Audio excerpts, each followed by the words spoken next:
Olha ao seu redor agora. A tela que você está usando para assistir esse vídeo, a janela do cômodo onde você está, o copo que talvez esteja na sua mesa. Todos esses objetos têm algo em comum, que quase ninguém para pensar. Eles nasceram de areia. Areia comum, opaca, áspera, sem valor aparente. O tipo de coisa que você pisa sem nem notar. E essa areia foi transformada em um dos objetos mais presentes, mais úteis e mais subestimados de toda a civilização humana, o vidro. Mas o que torna essa história verdadeiramente impressionante não é o resultado final. Porque entre um grão de areia e uma placa de vidro transparente, existem fornos que nunca são desligados, temperaturas mais altas que lava vulcânica, um banho de metal líquido que cria planeza perfeita sem tocar em nada, e um processo tão preciso que um erro de 5 graus pode destruir horas inteiras de produção. Hoje você vai percorrer cada etapa dessa transformação, do primeiro caminhão de areia até a placa pronta, percorrendo mais de 100 metros dentro de uma fábrica que literalmente nunca para. E quando você terminar de assistir esse vídeo, pode ter certeza, você nunca mais vai olhar para qualquer vidro ao seu redor do mesmo jeito.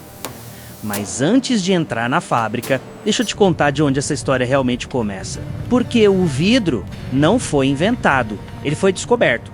As primeiras evidências de vidro produzido pelo ser humano têm 3.500 anos antes de Cristo, Mesopotâmia, Antigo Egito.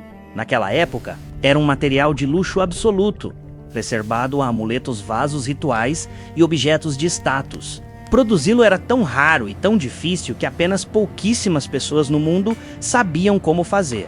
Durante milênios, a única forma de moldar vidro era soprar. Um artesão mergulhava uma cana metálica num forno de vidro fundido, retirava uma gota incandescente e soprava. Girava e moldava menos, criando cada peça com as próprias mãos, uma de cada vez. Os artesãos de Murano, na Itália, chegaram a dominar essa técnica de forma tão completa que o governo de Veneza proibiu qualquer mestre vidreiro de deixar a ilha. Os segredos do vidro não podiam sair da cidade, e quem tentasse emigrar corria o risco de ser assassinado por ordem do próprio Estado. Isso durou séculos, durante toda a Idade Média. Ter uma janela de vidro transparente era um sinal claro de que você tinha muito dinheiro. As grandes catedrais europeias exibiam seus vitrais coloridos não só pela arte ou pela fé. Era uma demonstração explícita de poder econômico. O vidro era mais caro que pedra trabalhada. A Revolução Industrial começou a mudar esse cenário. Fornos maiores, combustíveis mais baratos, mais controle sobre o processo. Mas foi em 1952 que tudo mudaria de uma vez menos. E eu vou te contar essa história logo mais. Antes disso, preciso te fazer uma pergunta que divide cientistas e leigos há décadas. O vidro é um sólido ou um líquido? A resposta vai te surpreender. Do ponto de vista da física, o vidro é classificado como um sólido amorfo, diferente de um cristal, onde os átomos se organizam em estruturas geométricas perfeitas e repetidas. No vidro, os átomos ficam congelados numa disposição completamente aleatória, como se você tirasse uma foto de um líquido no exato momento em que ele para de se mover. Os átomos não tiveram tempo de se organizar e ficaram, presos nessa desordem para sempre. É por isso que o vidro não tem um ponto de fusão definido como a maioria dos sólidos. Ele amolece progressivamente ao longo de uma faixa de temperatura, que pode durar centenas de graus. Existe um mito muito famoso que vale destruir aqui. Muita gente acredita que janelas medievais seriam mais grossas embaixo porque o vidro teria escorregado ao longo dos séculos, provando que ele é um líquido. E isso é completamente falso. A assimetria era intencional, os fabricantes colocavam o lado mais espesso na base para dar mais estabilidade. O vidro, na temperatura ambiente, é mais rígido e imóvel que muitos metais em qualquer escala de tempo humana. Componente principal do vidro é a sílica menos o dióxido de silício, a mesma substância que forma o quartzo e a maior parte da areia. Quando aquecida a temperaturas extremas, a estrutura cristalina da sílica se desintegra completamente. Se o resfriamento acontece rápido o suficiente, os átomos não têm tempo de se reorganizar em cristais. E é exatamente aí que nasce o sólido amorfo transparente que conhecemos como vidro. Então, como essa transformação começa na prática? Com a escolha da areia certa. E não é qualquer areia de praia que serve. Longe disso. Vidro plano industrial exige sílica com pureza acima de 99,5%. Só para você ter ideia do nível de exigência, uma concentração de óxido de ferro de apenas 0,1% já é suficiente para dar ao vidro uma coloração esverdeada, indesejada, inaceitável para vidros de arquitetura ou de precisão óptica. Por isso, os depósitos de areia usados pela indústria são cuidadosamente selecionados, geralmente em antigas formações marinhas ou fluviais, onde os grãos passaram por milênios de purificação natural. Depois de extraída, a areia é peneirada, lavada, secada e analisada quimicamente. Lotes fora do padrão são simplesmente rejeitados. A receita básica do vidro float tem 4 ingredientes principais. A sílica forma a estrutura base. O calcário fornece cálcio para aumentar a resistência química. A barrilha menos, que é o carbonato de sódio, reduz o ponto de fusão da mistura de 1.700 para cerca de 1.000 graus, tornando o processo economicamente viável. E a dolomita adiciona magnésio para maior estabilidade térmica. Essas proporções são calculadas com precisão absoluta, pesadas em balanças industriais, misturadas em silos específicos. Uma fábrica de médio porte consome entre 500 e 800 toneladas dessa mistura por dia, todo dia, sem parar. Agora chegamos no ponto mais impressionante de todo esse processo: o forno. Os fornos de fusão de uma fábrica de vidro operam 24 horas por dia, 7 dias por semana, durante anos. Às vezes, mais de uma década seguida, sem desligar uma única vez. O motivo é brutal. Apagar esses fornos custaria dezenas de milhões em reparos. O resfriamento não controlado pode destruir completamente a estrutura interna, construída com tijolos refratários de óxido de zircônio e alumina, materiais especialmente desenvolvidos para suportar contato direto com vidro líquido corrosivo em temperaturas extremas. E quando eu digo extremas, eu quero dizer 1.550 graus Celsius. Para você comparar, a lava que sai de um vulcão tem entre 700 e 1.200 graus. O vidro fundido dentro desse forno é mais quente que lava vulcânica.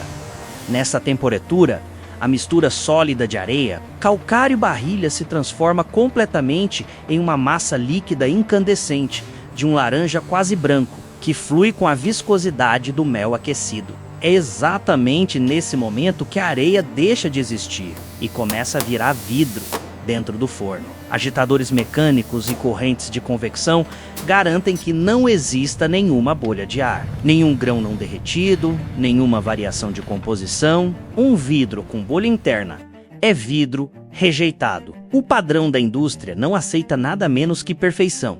E sabe o que é mais assustador? Uma variação de apenas 5 graus pode mudar a viscosidade do vidro fundido, o suficiente para comprometer toda a produção daquele turno. 5 graus, num forno de 1550. Por isso, sensores monitoram cada zona continuamente, a toda hora, todos os dias. Agora vem a parte que eu mais gosto de contar. A ideia que mudou tudo. Ano de 1952, um engenheiro britânico chamado Alastair Pilkington estava em casa, lavando louça, quando teve uma ideia aparentemente simples. Ele olhou para a água na pia e pensou: e se o vidro líquido fosse despejado sobre uma superfície também líquida? Ele flutuaria e ele criaria uma face absolutamente plana, menos sem precisar de polimento mecânico, sem prensa, sem contato nenhum. A superfície líquida perfeita para isso era o estanho derretido. Pilkington passou 7 anos desenvolvendo essa ideia. A empresa investiu mais de 100 milhões de libras. Em 1959, o processo float foi patenteado e ele pôs fim a séculos de vidro com superfícies levemente irregulares. Hoje, praticamente todo o vidro plano do mundo é feito usando exatamente esse princípio. Tudo graças a um engenheiro lavando louça. O funcionamento é elegante na sua física. O vidro fundido sai do forno e é despejado sobre um tanque gigantesco contendo estanho líquido, mantido em atmosfera controlada de nitrogênio e hidrogênio para impedir qualquer oxidação. Como o vidro é menos denso que o estanho, ele flutua. Como os dois líquidos não se misturam, a superfície inferior do vidro adquire exatamente a planura perfeita do estanho. A superfície superior nivela sozinha pela gravidade. O resultado é um vidro com duas faces perfeitamente planas e paralelas, sem polimento, sem prensagem, sem intervenção mecânica nenhuma.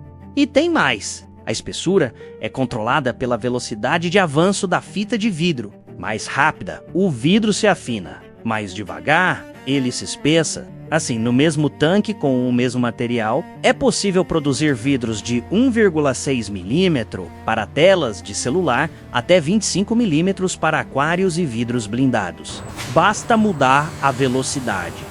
O vidro sai do tanque de estanho ainda a 600 graus, quente o suficiente para rachar espontaneamente se resfriado de forma irregular. Então ele entra num longo túnel chamado arco de recozimento, mais de 100 metros de comprimento. A temperatura cai lentamente, de forma rigorosamente controlada, ao longo de várias horas, menos até chegar a cerca de 60 graus na saída. Isso pode parecer só uma etapa técnica, mas o recozimento é talvez o passo mais importante de todo o processo, e o mais invisível. Um vidro sem recozimento adequado parece perfeito por fora, mas por dentro ele carrega tensões desequilibradas que podem causar fratura espontânea. Sem nenhuma batida, sem nenhuma queda, o vidro simplesmente quebra sozinho. É o mesmo fenômeno que acontece quando você pega um copo de vidro fino gelado e coloca direto em água fervente. As tensões desequilibradas causam ruptura imediata. Não é o vidro sendo frágil, é física pura. O recozimento lento distribui essas tensões de forma uniforme por toda a placa. É ele que garante que o vidro da sua janela não quebre sozinho numa manhã fria de inverno, na saída do túnel. Câmeras de alta resolução e scanners a laser verificam cada centímetro da superfície em busca de bolhas, estrias, variações de espessura ou qualquer defeito microscópico. Qualquer placa fora do padrão vai direto para a reciclagem. E como você vai ver agora, isso não é desperdício nenhum. As placas aprovadas seguem para a corte. Rodas de diamante industrial riscam a superfície com precisão de décimos de milímetro. Uma pressão mecânica controlada propaga uma fratura perfeitamente limpa ao longo da linha marcada. O vidro quebra exatamente onde deve quebrar, e em lugar nenhum mais. Daqui, dependendo do uso final, o vidro passa por dois processos adicionais principais. O primeiro é a temperagem. A placa é aquecida até cerca de 650 graus e depois resfriada rapidamente com jatos de ar frio. Isso cria uma camada superficial comprimida que deixa o vidro até 5 vezes mais resistente que o comum. E quando ele quebra menos, porque vidro temperado pode quebrar, ele se fragmenta em pedaços pequenos, sem arestas cortantes. É por isso que ele é obrigatório em boxes de banheiro, portas de vidro e janelas laterais de carros.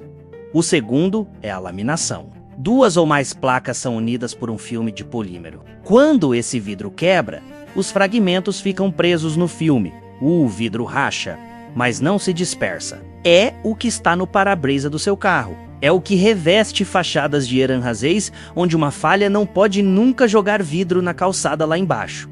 Além disso, o vidro ainda pode receber revestimentos de óxido metálico que controlam a passagem de calor e luz. É exatamente isso que faz as fachadas espelhadas dos edifícios comerciais refletirem o céu sem deixar ver o interior durante o dia.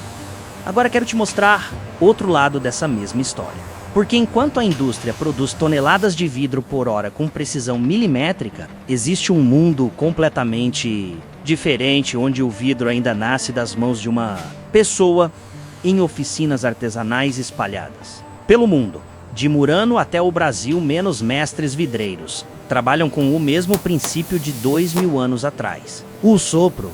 O artesão mergulha uma cana metálica num pequeno forno de vidro fundido a 1100 graus. Retira uma gota incandescente. Sopra com pressão controlada dentro da cana menos, criando uma bolha de vidro que pode ser moldada livremente, enquanto ainda está quente. Ao girar, reaquecer e soprar em alternância, ele define a forma final, um vaso, um cálice, Uma escultura, cada peça única e irrepetível. A diferença com a indústria não é só de escala. A indústria persegue perfeição padronizada. O artesanato celebra a variação e a marca humana no material. Os dois partem do mesmo vidro fundido, do mesmo calor extremo e chegam a lugares completamente opostos em intenção e significado antes do terminar. Tem um detalhe sobre o vidro que eu preciso te contar, porque ele muda completamente como você enxerga esse material. Vidro pode ser reciclado infinitamente sem perder qualidade nenhuma. Um vidro feito de material reciclado tem a mesma transparência, a mesma resistência, a mesma durabilidade de um produzido de areia nova. Zero diferença. E como ele já passou por uma fusão anterior, refunde a temperaturas ligeiramente mais baixas, consumindo menos energia. Algumas fábricas modernas já operam com até 50% de vidro reciclado na composição, reduzindo de forma significativa o impacto ambiental de cada tonelada produzida. E o vidro ainda não parou de evoluir. Hoje já existem vidros eletrocromos que escurecem ou clareiam com uma corrente elétrica regulando automaticamente a entrada de luz solar em edifícios inteiros. Vidros fotovoltaicos transparentes que geram energia elétrica a partir da luz sem impedir a visão. Vidros de aerogel com um isolamento térmico superior ao de qualquer parede convencional. 10.000 anos depois de ser descoberto por acidente, em alguma fogueira mesopotâmica. A areia ainda tem segredos para revelar. E o vidro, esse material que você atravessa com o olhar todos os dias, sem nem perceber que ele está lá, ainda tem muito para nos ensinar sobre transparência, resistência e transformação. Se esse vídeo mudou a forma como você enxerga os objetos ao seu redor, deixa o like, se inscreve no canal e me conta nos comentários. Qual objeto de vidro você vai olhar diferente agora?